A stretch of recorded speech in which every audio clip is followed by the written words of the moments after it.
All right, it is 10:30 here at One Heart, One Mind, Center for Spiritual Living's online Sunday service. And I am going to post the lyrics to our opening song. Richard's going to play for us Love Is My Decision, that wonderful Daniel Namod song. So if you would like to mute yourself and so you can sing along. All right, Richard.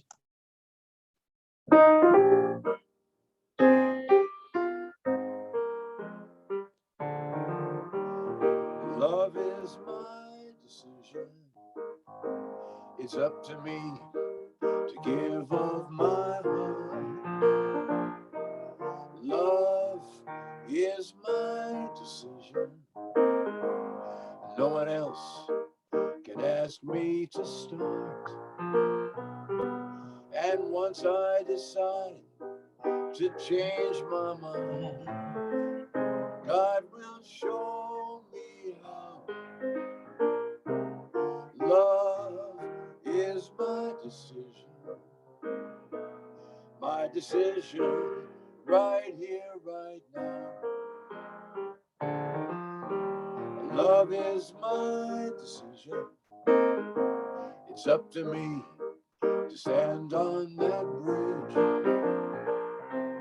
Love is my decision.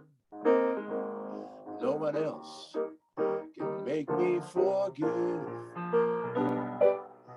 And once I decide to change my mind, God will show me how. Love is my decision right here, right now. Love is my decision. It's up to me to dance down that road. Love is my decision. No one else can lighten my load. And once I decide to change my mind, God will show me how. Love is my decision right here, right now.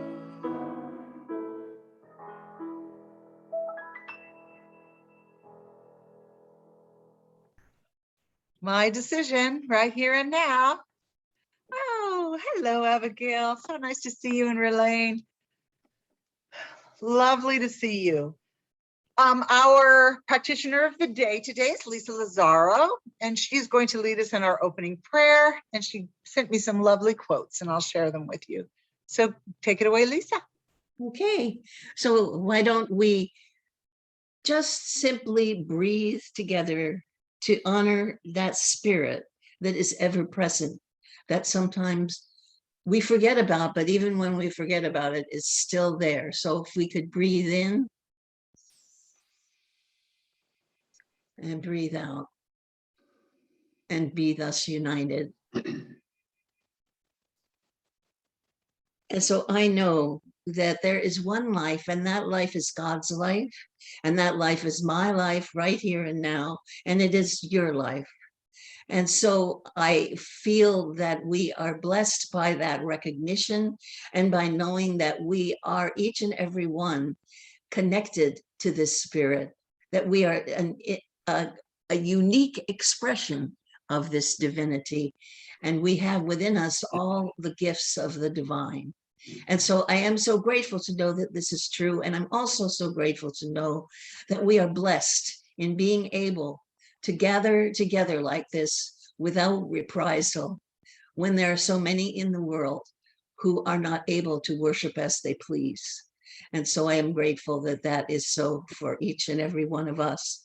And so I now speak my word for all those who are in harm's way, in knowing that they are in the hands of spirit, and for anyone who is experiencing any illness or any feeling of a need for spiritual comfort.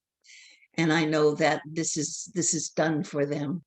And so I also am know that we are blessed by Reverend Michelle and the fact that Spirit speaks through her and will speak through her today as we continue in our Pause for Guidance month. And so I release my words into the law with grateful thankings, and we release together by saying, and so it is.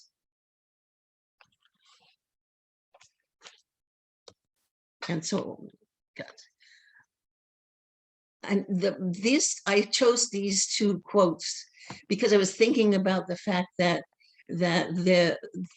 there's two pieces. There's the universal spirit that's within us, and that's what speaks to us. And it is only with the heart that one can see rightly. What's essential is invisible to the eye. And that was from The Little Prince. And I was intrigued to know that Mr. Rogers had the second part of that quote. What's essential is invisible to the eye. He had that on the wall of his office. And the second quote is from Ernest. There is a wellspring of life and perfection at the center of our being upon which we may draw. And so for me, that was the power that we each possess. And then when we talk about only with the heart we can see rightly, that pulls into the individuality of the things that draw us. And in terms of, we're looking at what our guidance system is, our GPS, or what we're looking at that today. And so then that becomes kind of, to me, sort of that individual thing that is moved by desire, but is what then helps you to move forward and bring out what is in the wellspring. And so for me, I would say that a large thing for me is journaling. And so I just wanted to read you a little quote. I found this new book, which I totally recommend, which is called Stillness is the Key. And it's quite intelligent man. But anyway, this is related to journaling. And a person who talked of the ancient genre of, I can't pronounce the word, it's a Greek word, which is, he called the journal a weapon for spiritual combat, a way to practice philosophy and purge the mind of agitation and foolishness, and to overcome difficulty, to silence the barking dogs in your head, to prepare for the day ahead, to reflect on the day that has passed. Take note of insights you've heard. Take the time to feel wisdom flow through your fingertips and onto the page. And I might add that Julia Campbell calls journaling the windshield wipers of the soul. And so anyway, perhaps we could just take maybe a moment to contemplate for ourselves, perhaps, what kind of a GPS belongs to you.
So why don't we come back into the room?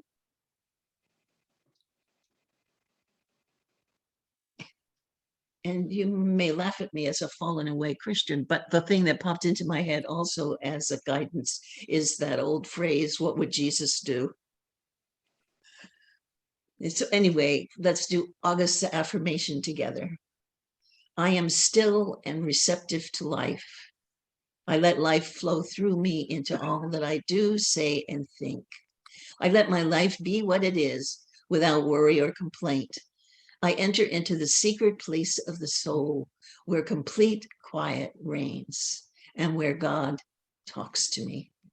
And so it is.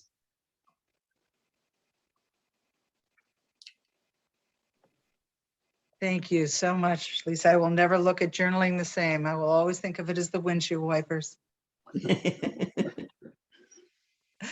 And Richard has some music for us. Yes, I do. Yes, I do. The name of this song is Peace. It's by Horace Silver.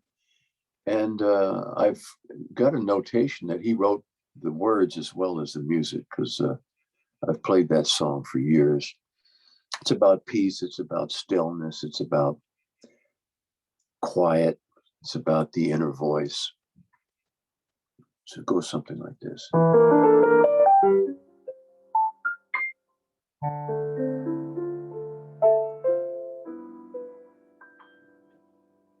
There's a place that I know where the sycamores grow and daffodils have their fun, where the cares of the day seem to slowly fade away in the glow of the evening sun. Peace when the day is done. If I go there real late, let my mind meditate on everything to be done.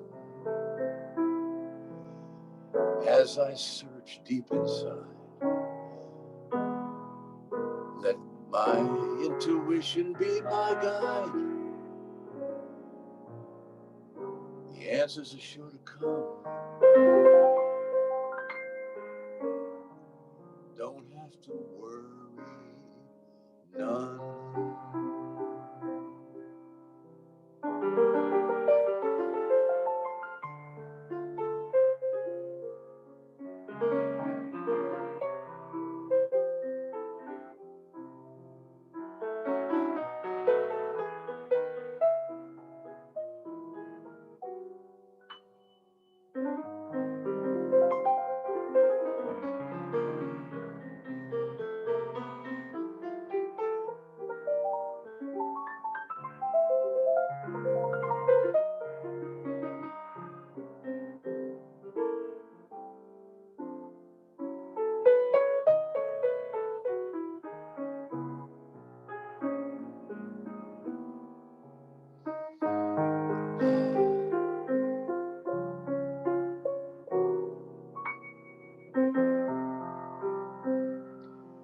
When you find peace of mind, leave your worries behind. Don't say that it can't be done, because it can.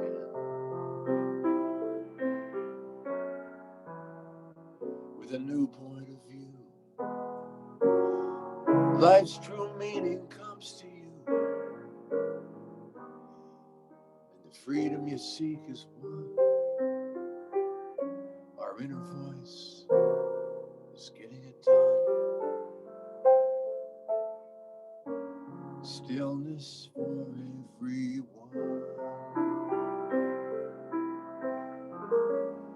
Peace is for everyone.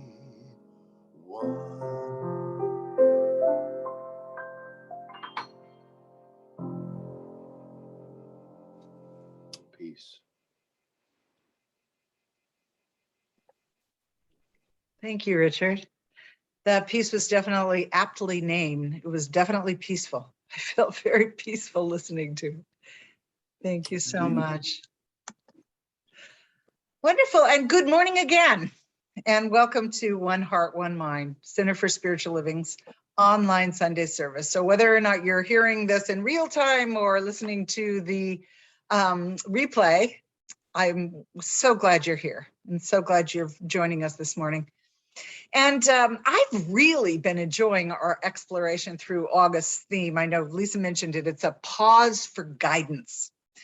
And it's reminded me how, as we kind of pull back what appears to be these complex layers of life, there's so much going on. It seems like it's a lot to handle, that there's this underlying and really unifying simplicity that supports and sustains everything.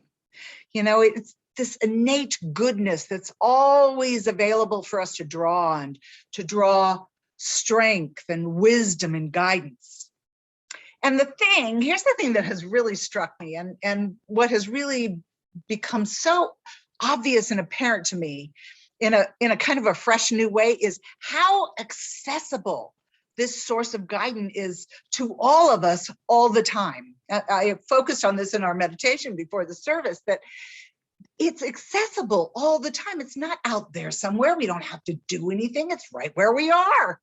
And I know that our founder, Ernest Holmes, reminded us of this accessibility quite often. And in this one quote I found, I want to share it with you. It's on page 339 of the Science of Mind textbook. He wrote this. He wrote, "The time has come in our evolution when we should awaken to the recognition, wake up to the and recognize that behind each one stands the eternal mind." And here's the part that I really like, that each has complete access to it, that each may come to it for inspiration and revelation, that each has behind it an eternal mind. I love that. He invited us to explore how accessible spirit is to us in our daily lives, that spirit is, as the wonderful poet Tennyson, I had to look it up because I couldn't remember who said it, that spirit is nearer than our breathing, closer than hands and feet. And it sounds so simple, doesn't it?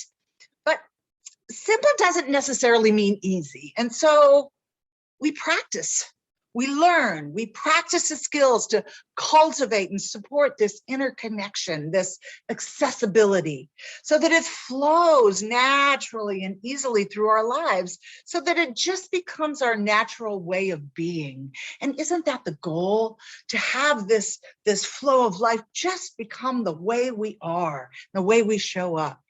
So we began the month by looking at the value of taking time to pause and connect through our daily spiritual practice, and by setting aside an entire day to stop and nurture our relationship with spirit by practicing a Sabbath, taking a real day off, which I confess was not the easiest thing for me to do, a real day off to rest and renew and reflect.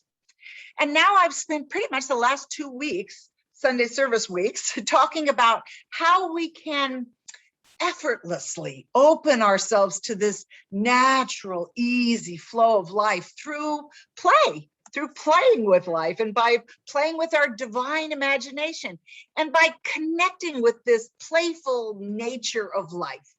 I'm sure you know what I'm talking about. To lighten up and to not take everything so seriously.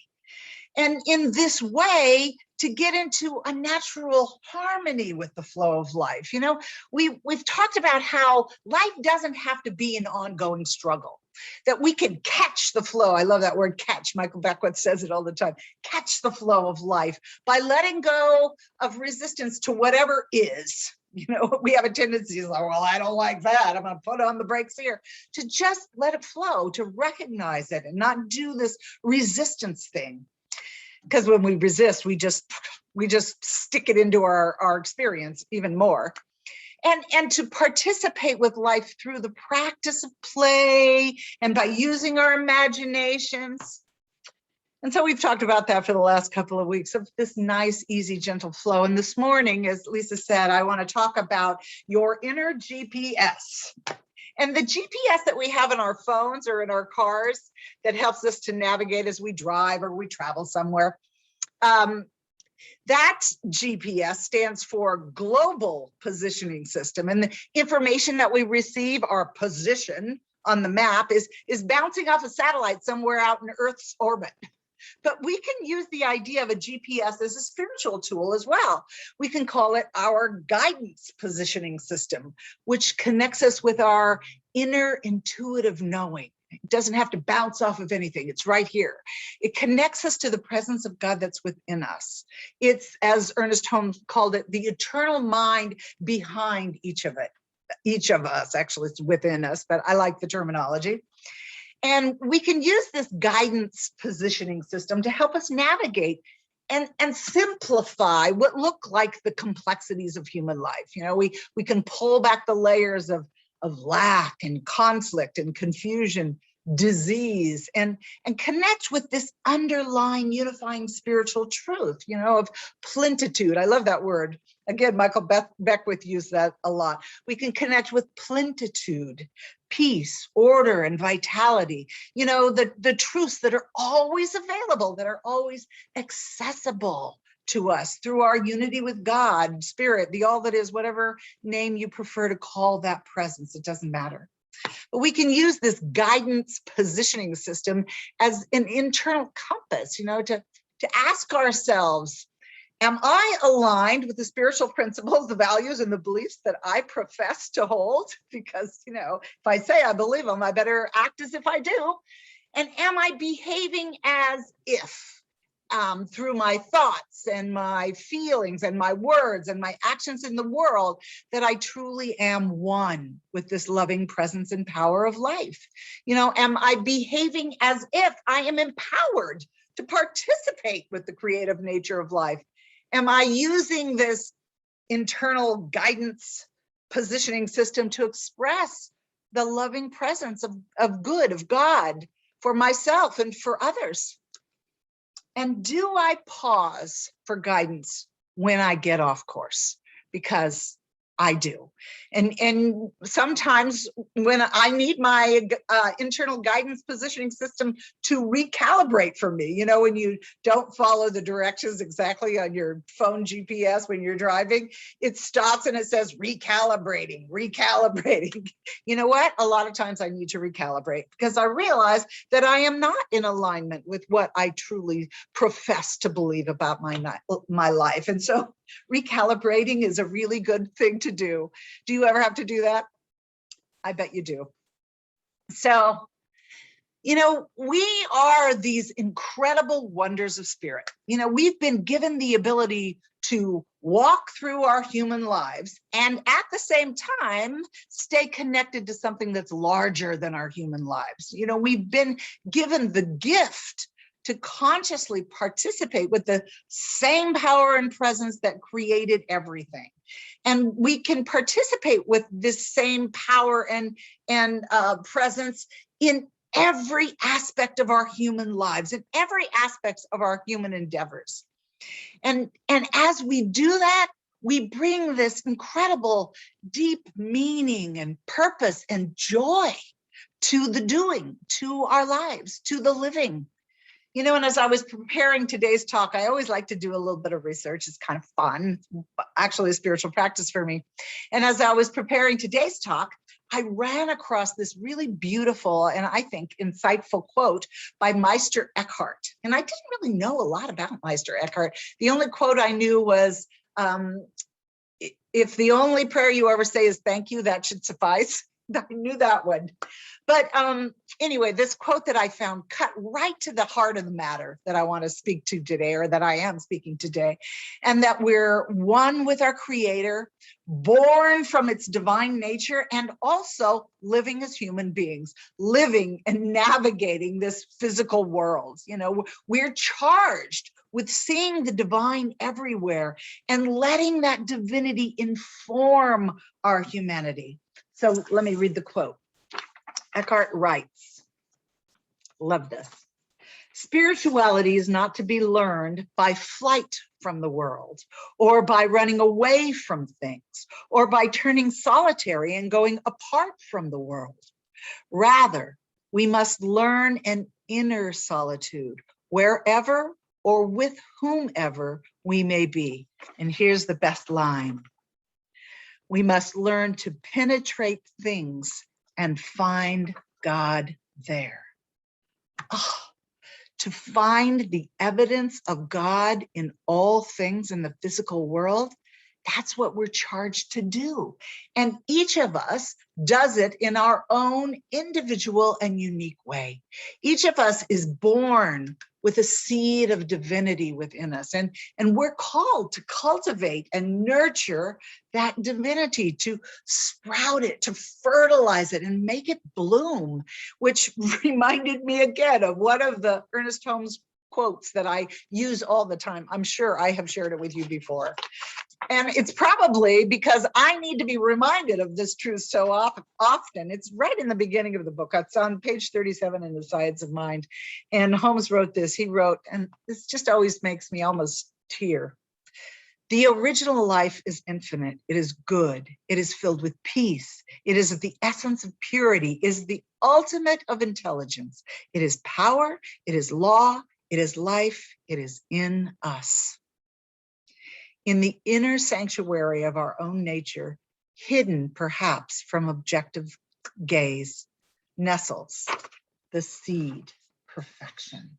Oh, you know, sometimes it's just so easy for me to get caught up in the complexities of life and what looks like something that is just has to be unraveled and solved. You know, I get so caught up in the challenges that I forget that within me is everything that I need to participate with life in a powerful and a creative way to truly express the divine nature within me. And I can do it in very simple ways and yet really remarkable ways. You know, I mean, I was thinking about it and, you know, sometimes I have to remind myself that even the great master teachers throughout history, Jesus, Buddha, all of the people that we think, even contemporary teachers that we think of today, Wayne Dyer and the people that we listen to and think of as doing such great things, these are just ordinary human beings, just like you and just like me. They're ordinary human beings who are empowered through their connection and the resonance with the God within them to do extraordinary things because they have cultivated this seed perfection within them. And that each of us has the potential to do exactly the same thing. We have the potential to be mystics, everyday mystics. And mystics are just people who, because of their practice, have reached a deep understanding of the divine nature, the divine life that is within them. And they allow that to influence and inform everything they do. Ernest Holmes said that mystics are people who sense the divine presence.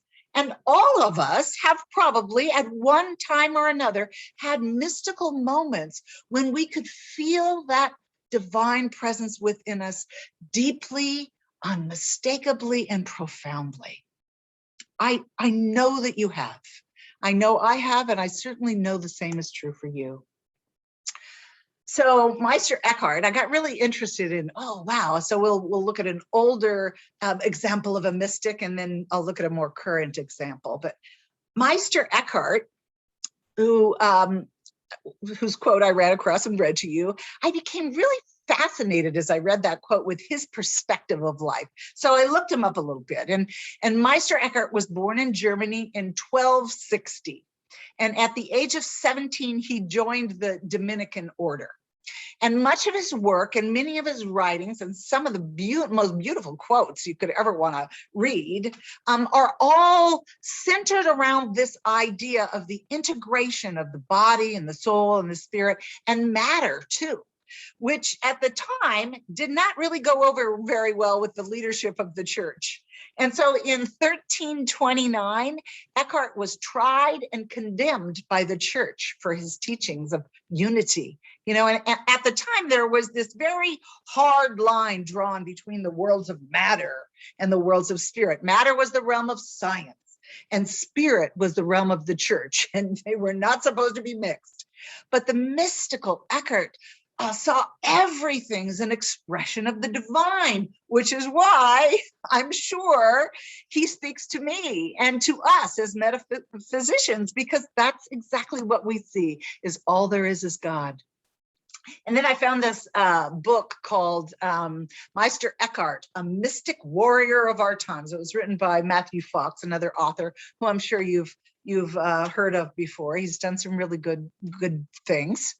And in this book, he gave us a little glimpse into Eckhart's mysticism. And I'm going to have to read that. And so Fox wrote this. He said, Eckhart tells this story. I was once asked why good people feel so happy with God and are so eager to serve him. I replied by saying it was because they had tasted God. And it would be strange indeed if the soul that had once tasted and tried God could taste anything else. Oh, God, I just love that. And then Fox continued to write after that. We begin the spiritual life with tasting, which is where wisdom begins. Thus, we can say that awe is the beginning of wisdom. Awe is the beginning of wisdom. And I love this passage because I love this idea of tasting the divine. And isn't that what we've been talking about for the last couple of weeks? Well, a month, really. Tasting the divine is what we do in the activity of living. It's the experience life. It's the play of life. We experience the divine through our senses. You know, God's not apart from us in our dailiness. He's right in the middle of our life. But it's the taste of God in everyday life that brings us into that deep meaning and purpose and the sheer joy and the awe of living in everything we do. And as we connect with this divine within us, we connect with the divine all around us. We can't help but see the perspective of God that we are living from.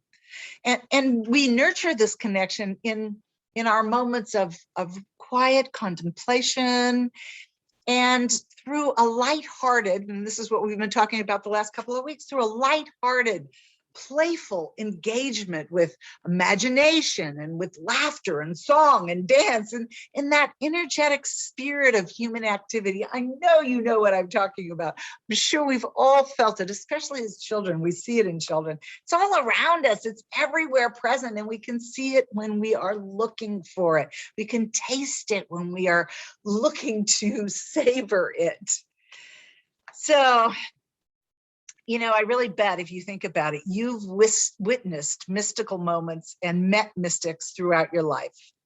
And I bet you've witnessed times when either someone close to you or even yourself has behaved as if God is pouring out through you into your life.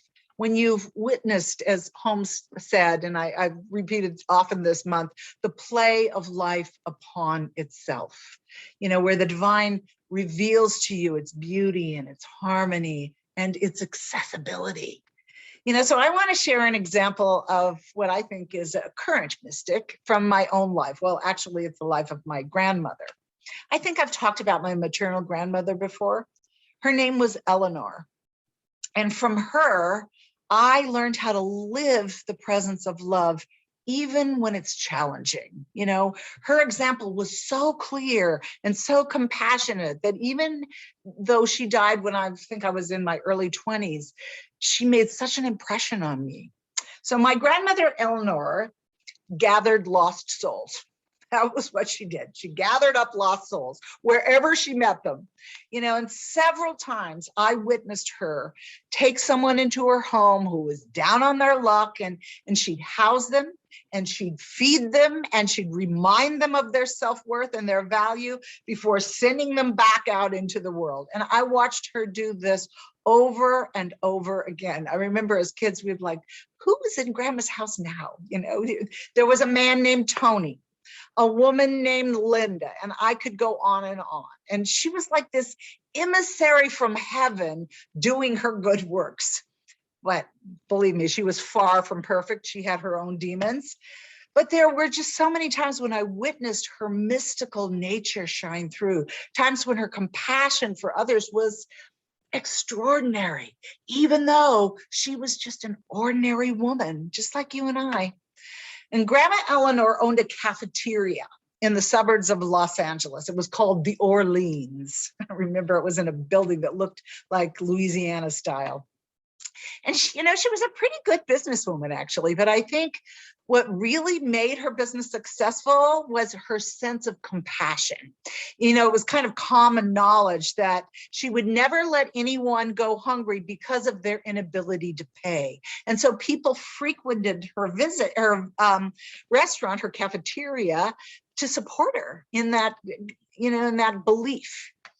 And what ultimately put her out of business was that she hired a bunch of her, what I would call ne'er-do-well relatives, who ended up stealing her blind and actually put her out of business. It was kind of a sad story. But here's the important part. Years later, when these very same relatives were down and out, she took them into her own home when they had nowhere else to go. She even helped one of them who had a terminal illness by putting a hospital bed in her living room where she cared and treated him. I don't know, it touches me to think that she had that capacity in her, that capacity for forgiveness. It was really boundless. And I think of my grandmother as this everyday mystic. She was able to see the divine in everything and everyone, no matter what it looked like from the outside. Just like Eckhart advised us, what did he say? He said, we must learn to penetrate things and find God there. What an example of everything that happens to you. God is at the center of it. It doesn't mean that we have to stay there or sit there, but everything is for the highest and best expression of our lives and everyone else. So I feel really, really blessed to have had Grandma Eleanor as my grandmother. And I saw how my mother inherited this kind of open and loving heart from her. And I am so grateful to have been raised by a woman who learned compassion, love, and the power of forgiveness from a master teacher like my grandmother. And the lesson I learned from my grandmother was how to live life from the center no matter what. She weathered a lot of hardships in her life, but she served. She still served with incredible grace. And she never seemed to waver in her conviction. She lived that true meaning of letting our divinity express as our humanity. She really was a true mystic, to be able to see that divine presence in everyone, even the ones who had done her wrong, so to speak. So becoming an everyday mystic takes time. It doesn't always, I suppose it could just happen overnight, but it doesn't. It happens in those moments of enlightenment, in those moments of calling ourselves home, back to that guidance positioning system, But I can say pretty clearly in my own experience that it's never a once and done. It's always, the spiritual journey is always an ongoing process. It's never linear, it's cyclical. You get brought back to those areas that still need to be healed, and you recalibrate, you realign, and there's seasons to our spirituality, just like there's seasons in the natural world. There's seasons for planting seeds and for harvesting, and seasons when it feels like everything is just bare, like in the bareness of winter or God-forsaken. And then we're called to go within and find that spiritual support, know. And there are times when it just feels like the harvest is rich and full, and everything around us is just going our way. You know, those are the times of our high resolve, as Howard Thurman put it. You know, I want to be reminded of my moments of high resolve. So what I've found necessary in my life to kind of keep me from getting tripped up in the challenges and the complexities that I've been talking about is to remind myself often what it is that I really believe about life. You know, what do I really have faith in? And for me, this has been pretty steady over the last few decades, but that doesn't mean I don't get sidetracked. You know, I believe in this benevolent power and presence that creates and continues to create the universe and everything in it. I believe this power and presence is good. And I believe that I am empowered to participate with this power and presence always. It is accessible to me. And I believe that when I begin to feel separated from this good, I always have the option to stop, to connect, to recalibrate, to square myself, if you will, with my inner guidance positioning system. And most of all, I believe that this power and presence delights in the play of life upon itself, and that play moves through us. It moves through our play, our imagination, our laughter, our song, dance, art, and so much more. Spirit delights in living its life through us. And as I was writing this and thinking about this and how Spirit delights in us, I remembered a little book that I have. It's Anne Lamott. Any of you know Anne Lamott? She's an amazing writer. And she has this little book called Help, Thank You, Wow. And these are her 3 ways to pray. She says you either pray for help, or you're grateful, or you're just in awe. So I took it off my bookshelf, and there's a little piece in here that I really like to share with you. It's such a delight, and I want to share her delight. I think I'm just going to read it right out of the book. I wrote it down. So here's what she wrote. Anne Lamott writes, the words wow and awe are the same height and width, all W's and short vowels. They could dance together, even when, maybe especially when, we don't cooperate. This energy, the breath, the glory, the goodness of God is given. Gorgeous, amazing things come into our lives when we are paying attention. Mangoes, grandnieces, Bach, pawns. This happens more often when we have as little expectation as possible. If you say, well, that's pretty much what I expected I'd see, you're in trouble. At that point, you have to ask yourself why you're even here. And if I were you, I would pray help. Astonishing material and revelation appears in our lives all the time. Let it be. Unto us, so much is given. We just have to be open for business. So I invite you this week to be open for business, to experience the accessibility of this amazing power and presence that plays through you, that wants to delight in your life. And let it be open for business. So let's take a nice deep centering breath. Oh, coming into that place where we connect with that guidance positioning system. It's all God, it's all good, it's all big, it's all bold, it's small and quiet and gentle. It is all that is. It is wise, it is orderly, it is loving, it is playful. It is human, and it is divine, and it is you, and it is me, and it is all that is. And so I speak my word for and about each and every person that is on this call and each and every person that is not. I speak my word for the whole darn shooting match, for our beautiful mother herself, for our country, for all of the people on the face of our planet right now leaving Afghanistan, that their passage is safe and easy and gentle and welcomed as we welcome them into our beloved homeland. Oh, I speak my word for and about all life as an expression of this divine, playful, loving presence and power that is so giving and so beautiful and so ordinary and so extraordinary or extraordinary, all at the same time. Thank you, God, for the experience of life. Thank you, God, for its play, its song, its dance, its freedom, the taste of God itself. Thank you for the delight. So I simply say thank you. I am in deep gratitude and openness. The ultimate state of receivership is thanksgiving and gratitude, and I am there in that resonance now. Thank you, God, for the gift of life. And so I know that this is already true, that in the eternal mind, the infinite mind of life, it is already so. And that my words are making their way into demonstration right here, right now. And we signify this truth with our agreement in saying, and so it is.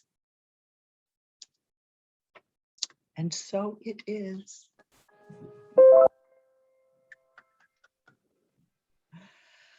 Oh, well, that was fun.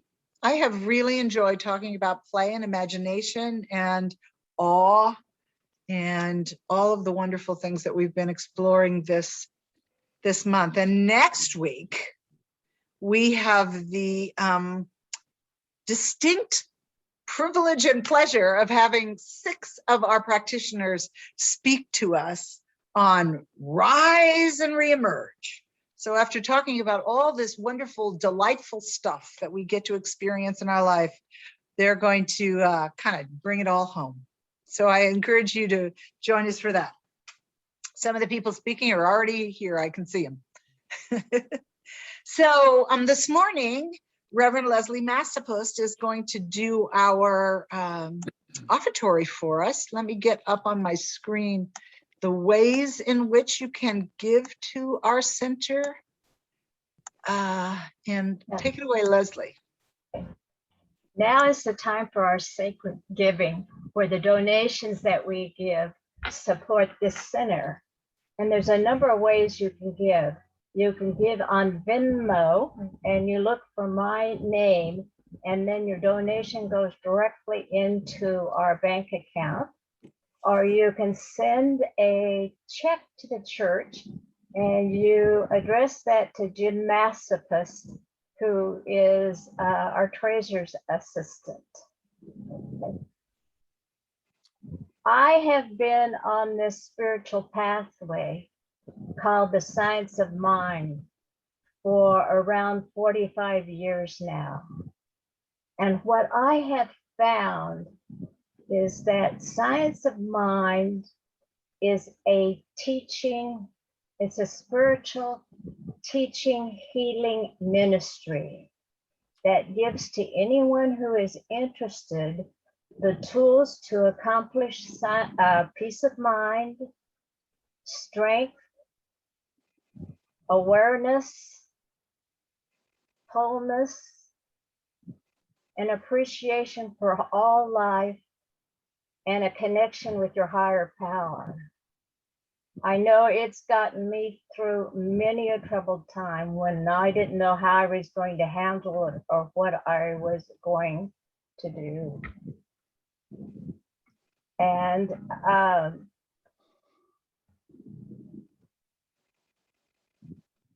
I know that this way of living is very, very powerful, and it works. That being said, let's join together in saying the sacred giving.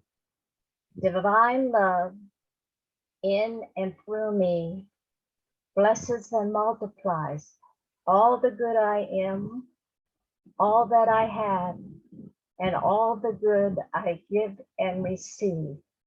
I am so grateful for everything, and so it is.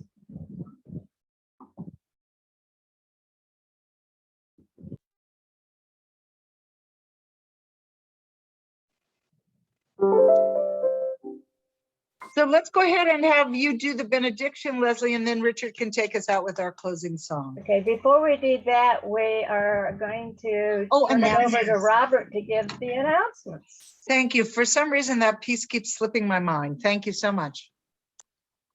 You just don't want to hear the announcements, that's all. Okay, so this week we've got a lineup for you. Monday evening at 6 p.m.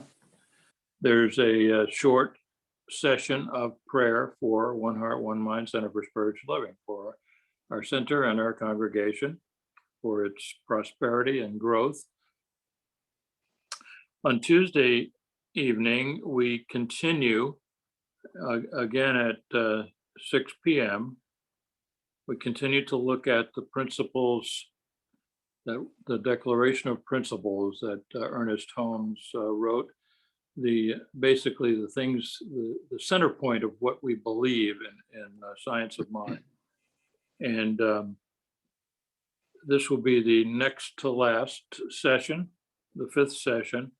And I will be leading the discussion this Tuesday at 6 p.m. This Wednesday, I don't believe we have anything going, but we will be starting a class in September. I'm not exactly sure the begin date, but we will. Maureen Bishop will be leading a class talking about the Dennis Merritt Jones's book, The Art of Abundance. And that will be for how many weeks, Maureen? 5. For 5 weeks, she says. And as Michelle said, next week we have the delightful presence of 6 of our practitioners speaking their truth to you. And I look forward to being part of that. So Who now are the practitioners?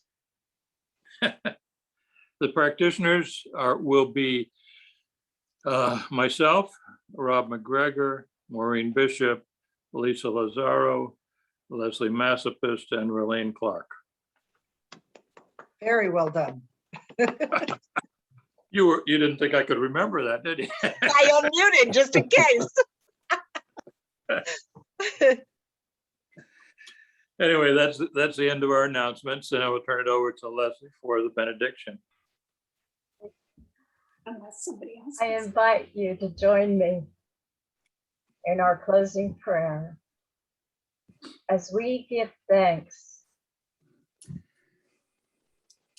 to be able to join together to share the spiritual practices of the science of mind, knowing that it is God-given and that everyone that we meet is a great light for God, and that we share our beliefs, our practices, and simply the way we lead our lives with everyone, and they see that we are a great light and that we make a difference in this universe. We continue to allow that great spirit that is behind us, that always supports us, and that is ever present to express itself as us and through us. We are thankful that we are able to do this, and we let it happen.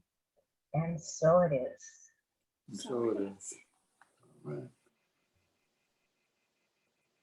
Okay, quick comment, Michelle. Whoops. Yep, go ahead.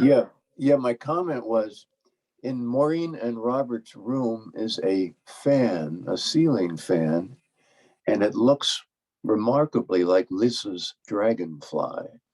So the interesting thing is that we're opening and closing with the dragonfly. All right, I love it. How about that? Everyone, please join me. It's in every one of us to be wise. Find your heart, open up both your eyes. We can all know everything without ever knowing why. It's in every one of us, my God. It's in every one of us to be free. Find your heart, open your eyes and see. We can all know everything just by knowing it's to be. It's in every one of us, you and me.